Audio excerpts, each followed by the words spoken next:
Доброго времени суток, дорогие рукодельницы! Я рада вас вновь видеть на своем канале. Сегодня мы с вами будем опять вязать из остатков пряжи.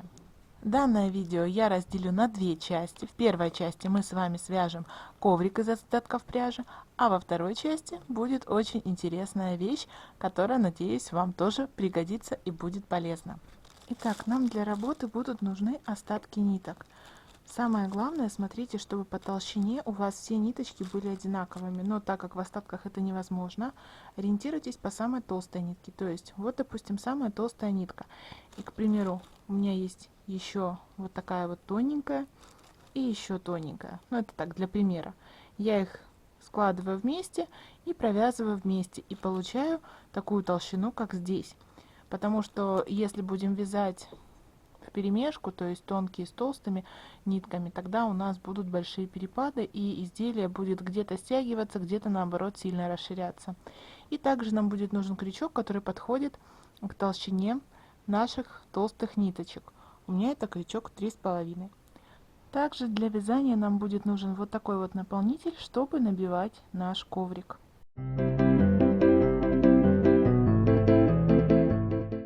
Смотрите, мы с вами будем вязать вот такую вот длинную разноцветную колбаску, червячка, называйте как хотите.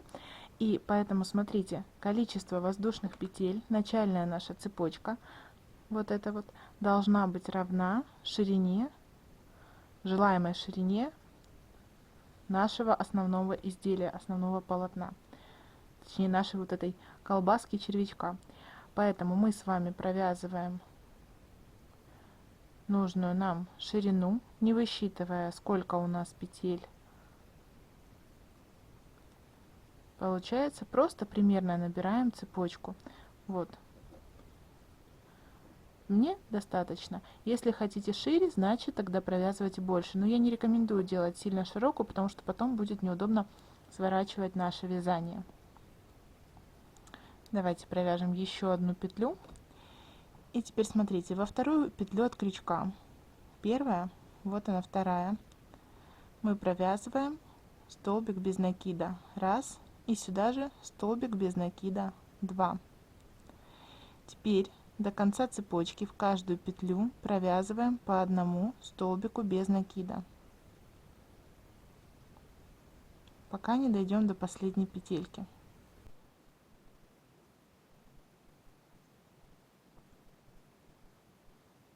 Вот наша последняя петля, в нее точно так же, как и в начале, провязываем 2 петли, вернее 2 столбика без накида. Поворачиваем вот так вот вязание и начинаем вязать с обратной стороны.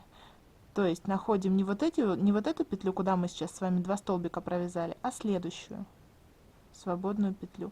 И вяжем опять-таки столбики без накида.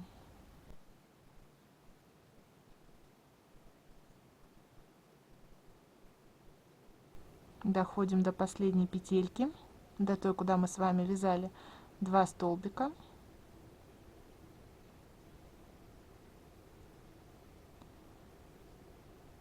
Никак не хочет у меня эта ниточка поддеваться. Так, и теперь смотрите, в конце ряда мы с вами провязали вот последнюю петельку, а вот здесь у нас уже идут наши 2 петли, которые мы вязали в одну петлю.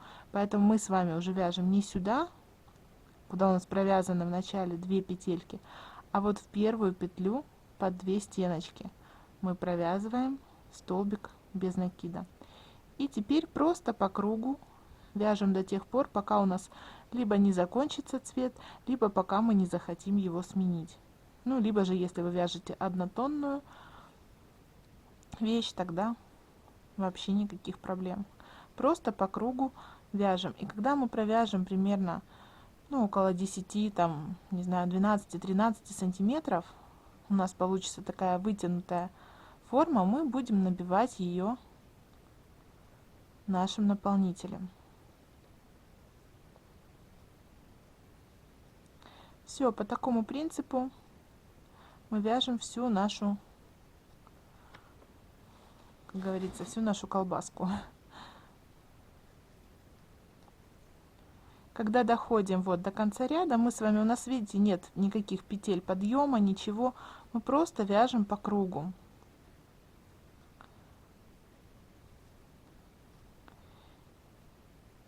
Каждую петельку по одному столбику без накида. Вот видите, у нас уже начинает заворачиваться наше вязание. И вот сюда мы дальше будем увеличивать наши ряды, провязывать. И у нас получится вытянутая колбаска.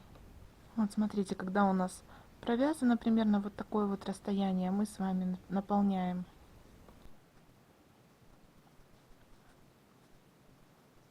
вот таким образом, наполняем наше изделие. Смотрите, когда мы меняем цвет, это, конечно, не сильно важно, может быть, для кого-то, но если для вас это принципиально, то обратите, пожалуйста, внимание. Менять цвет желательно в одном и том же месте. То есть, видите, вот здесь вот видна ступенька переход. И примерно в этом же месте мы меняем цвет. Таким образом, когда мы с вами будем скручивать наш коврик, мы с вами можем это опустить на изнанку, ну, на низ коврика, да, и этого будет не видно. Для этого мы с вами вытаскиваем ниточку тем цветом, которым вязали, но не довязываем столбик без накида до конца. Берем новый цвет и протягиваем уже новым цветом. Теперь вот эти вот два хвостика, предыдущей и новой ниточки, мы связываем. Можно обрезать. Я не обрезаю, я просто прячу в серединку. То есть просто вот таким образом.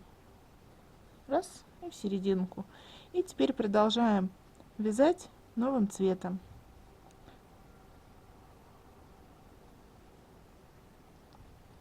Вот туда. Все. Вот так вот меняется цвет. И мы вяжем такой длины нашу вот эту вот часть, сколько хотим, чтобы у нас был коврик. То есть, когда мы будем скручивать вот таким вот образом, как улитку, как спиральку, вот, столько нам нужно провязать. В дальнейшем, вот сейчас я уже когда провяжу, я вам покажу, и вы поймете, о чем речь. Итак, когда у нас нужная длина нашего жгута, мы с вами будем закрывать вязание. И закрывать будем делать очень просто. Закрывание будем делать просто. То есть будем делать убавки. С одной петельки достали ниточку и с другой. Провязали 3 петли вместе. Опять с одной петельки, с другой. Провязали вместе. С одной петельки, с другой. Провязали. И по такому принципу будем вязать, пока у нас не закроется полностью ряд. То есть по кругу. Каждый раз будем провязывать, вытягивать по 2 петли и провязывать. В конце ряда, вернее, когда уже практически у нас будет закрыт наш жгут, нам будет очень неудобно вязать, но тем не менее это нужно сделать. Все, по такому принципу закрываем наше вязание. Все, провязали с вами до конца ряда, закрыли все, провязываем воздушную и обрезаем ниточку.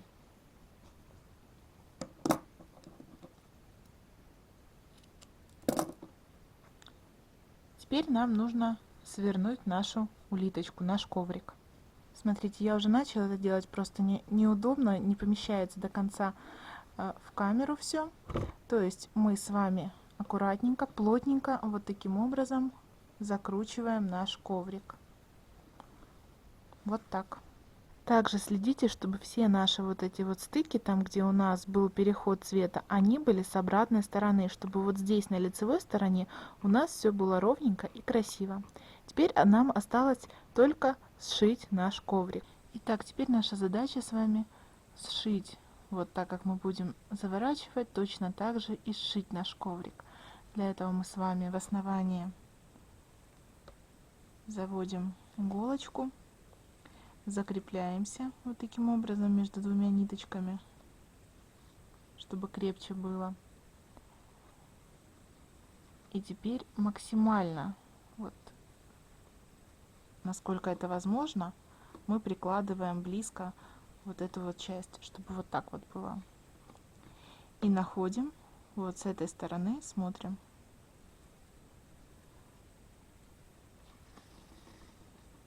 пришиваем. И сделаем вначале еще дополнительный стежок, чтобы было более крепко.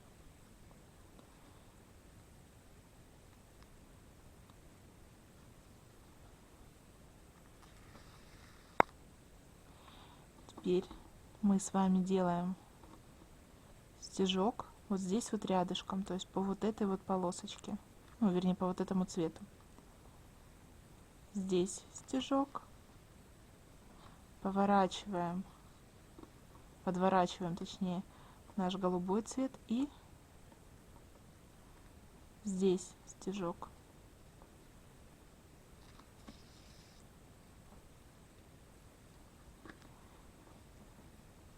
Переходим опять на коричневый цвет. Здесь стежки должны быть не сильно большими, чтобы их было не видно. И опять на голубой. Вот по такому принципу мы с вами будем сшивать, пока не свернем наш коврик полностью.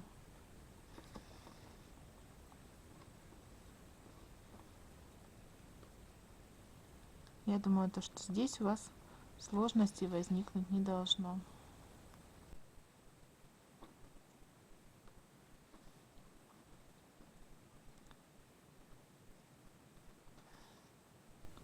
Все, сшиваем вот таким образом изнутри, пока не получим полностью сшитый коврик. И вот такой коврик получается в итоге.